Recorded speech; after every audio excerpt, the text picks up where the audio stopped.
Huwag yung kayong magkadisgrasyahan tayo niyan. Sinasabi ko madidisgrasya kayo. At madidisgrasya kayo. Hindi ako urong dito. And I said, I would stake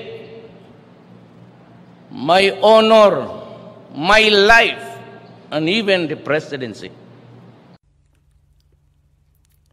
Hello mga kababayan, magandang hapon po sa inyong lahat. Ito po si Sass Rogando, Sasot ng For the Motherland vlog.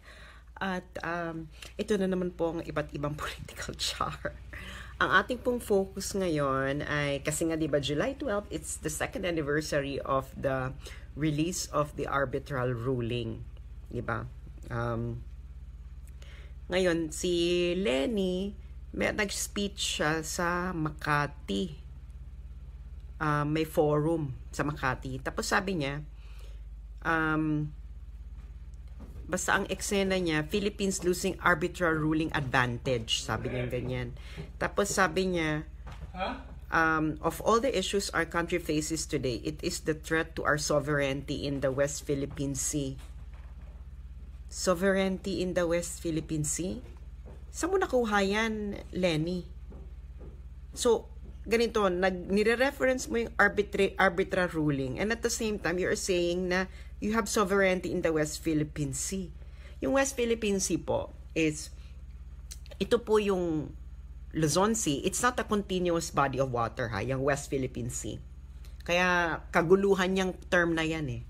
Yung West Philippine Sea, it only pertains to the waters around Scarborough Shoal, the Luzon Sea, and the waters around the Kalayaan Island Group features. Yan lang ang West Philippine Sea. Wala kang sovereignty in most of doon sa West Philippine Sea. Wala kang sovereignty kasi you can only claim sovereignty in the body of water that is 12 nautical miles from your baseline. The Scarborough Shoal is no longer within, the waters around Scarborough Shoal is no longer within 12 nautical miles from your baseline. Even the Kalayaan Island Group is no longer within the 12 nautical mile from your baseline. So, anong sinasabi mo, LENI, na sovereignty in the West Philippine Sea?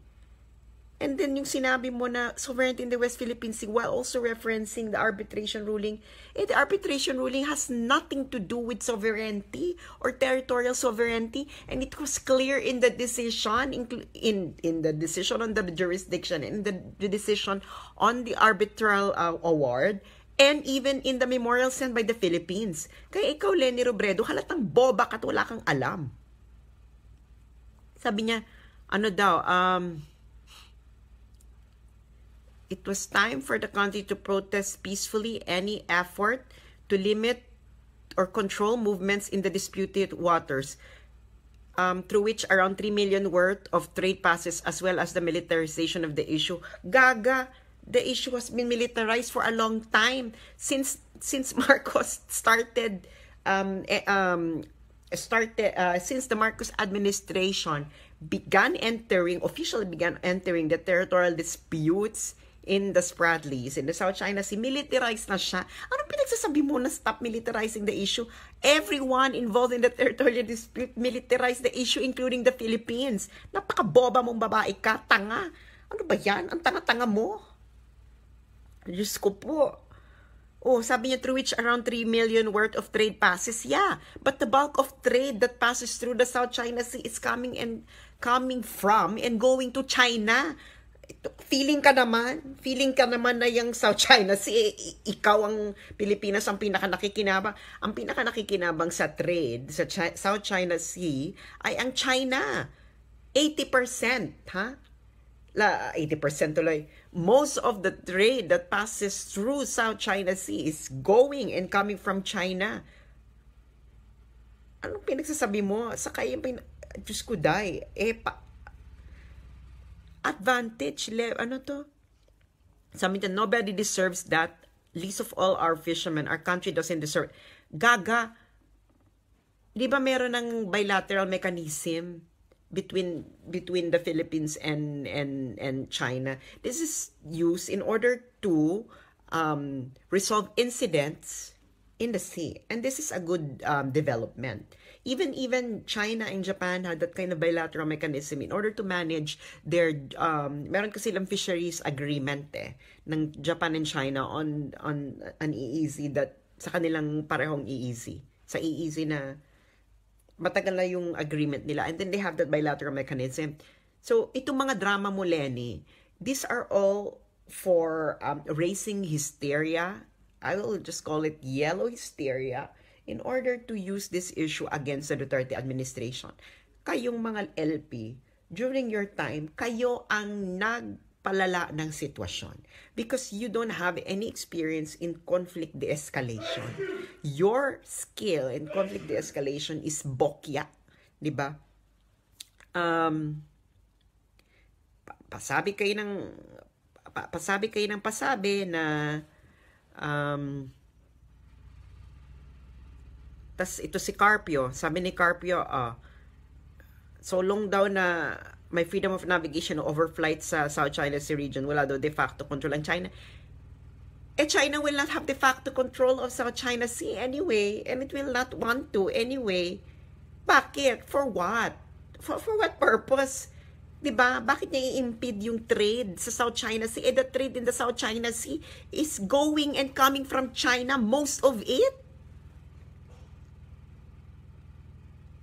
Diyos ko po, Lenny Robredo at Carpio. Ito si Carpio, isa pa ito. Carpio, diba? Can you imagine, sabi ito na naman, inulit na naman ni Lenny yung katangahan niya. Most serious threat to our country since World War II. Really? This is the most serious threat in our country since World War II? Why? Why, Lenny? Why is this the most serious threat? Really? So yung yung communist threat pala was not a serious threat? Most serious threat ito? Why? Bakit ngayon lang? Bakit noon hindi ito serious threat? This territorial dispute has been going on since 1970s. Wala pa yung Pilipinas. Why is it suddenly a serious threat now to you, to our country? And why is it a threat now that the Philippines is China are now having a good relations? Parang mali ata yan, te. It will only be a threat if China and the Philippines will remain as enemies. So, kaya nga kita, anong pinagbabasihan mo, te? I really want to know your knowledge, Gusto ko tang ma-interview. I want to pick your brains, no? Especially sa foreign policy. I wanna know what's your theoretical basis. Realist, ano ba ito? Theory? Liberal international theory of international relations ba ito? Or constructivist? Kasi girl, wala talaga akong, I'm trying to figure out where to put your analysis. Wala talagang pumapasok kasi kakaiba, te. Ang tanga-tanga, ewan ko, Diyos ko, day. Por Diyos, por santo. Kaya nga, diba? The Vice President warned that the threat to Philippine sovereignty in the West Philippine Sea. Paano ka nagkaroon ng sovereignty sa West Philippine Sea? Hindi naman siya parte ng territorial sea mo. Bakla, ano ba to, te? Are you now claiming that West Philippine Sea is part of your territorial sea? Te, saan? Where? Napakatanga ng babaeng to. Pakilinaw nga yan, te. Diba? O, sabi ni CJ Balangin, ako ma'am, sabihan ka lang, magmerienda ka na lang. Ayun na nga yun na nakakaloka. Paulit-ulit si Lenny. Diyos ko. Sabi niya, Robredo lamented that the fact that Philippines started to lose advantage again through the arbitral award after Manila had chosen to set aside while it pursued better relations with Beijing. Tonta! Wala kang advantage na nakuha sa arbitral ruling. Anong advantage? What advantage do you have? An arbitral ruling can only be implemented by both parties involved because they are the parties to the arbitral ruling. Who would implement it but the parties involved? Kaya wala ka talagang alam. Ganito yan, ha. Sa international relations, tayong parehong bansa, we will agree to enter into arbitration Because nga, gusto nating magkaroon ng third party na mag-resolve ng ating disputes. We will agree. And then we will agree na i-implement natin ito together.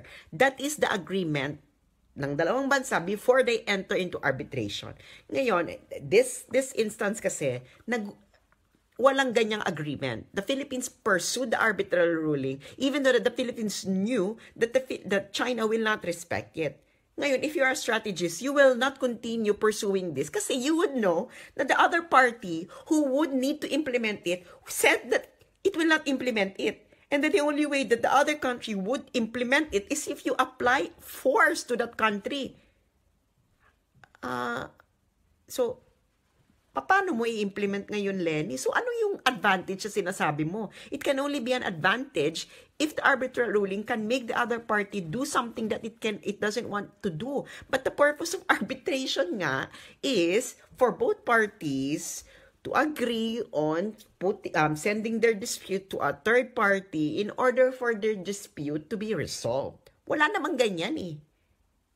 So, paano naging advantage? Sabi niya, so paano mo nga, so Leni, can you please tell us how are you gonna use it? How you gonna make Beijing bow to the arbitral ruling? Pakisagot nga yan. How?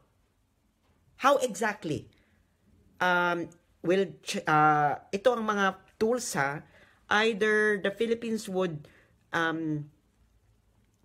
sanction China economically. Really? Can you do that? Do we have the power? Or other countries can bond together and then sanction China economically. Really? Countries would bond together to sanction China economically? Is that a realistic scenario? Really? They would cut economic ties with Beijing in order to make Manila happy? Baklang to? Epal? Oh. So how? So, hindi mo kaya economic sanctions. Other one is, you use military force. Really? You can use our military force to make Beijing... Ay, Diyos ko po, kaboba. So, yan na ang competent. Yan na ang competent. So, tama talaga. So, pwede bang, ganun na lang, Leni? Sabihin mo dyan sa mga researchers mo dyan sa Office of the Vice President, research any international court decision wherein there is a power like China who bent into the wishes of the court, even though that the country doesn't want to implement the rule. Name any arbitration decision without any force being used to that country. Name any arbitration ruling in world history na wala iyong other party sa arbitration ruling, na hindi siya nag-agree na mag-arbitration ruling na napasunod yung country na yon. Name any incident in world history. Baka maniwala pa ako sa iyo. Yun lang po at maraming salamat.